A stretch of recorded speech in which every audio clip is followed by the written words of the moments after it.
Қазақ тілі.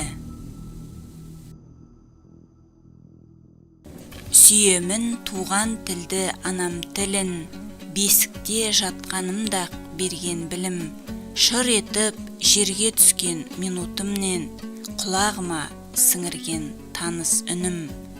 Сол тілмен шешем мені әлдилеген, еркелеткен құлыным жаным деген, сол тілімнен бірінші білгізілген ана деген сүйгендік сөз әнменен.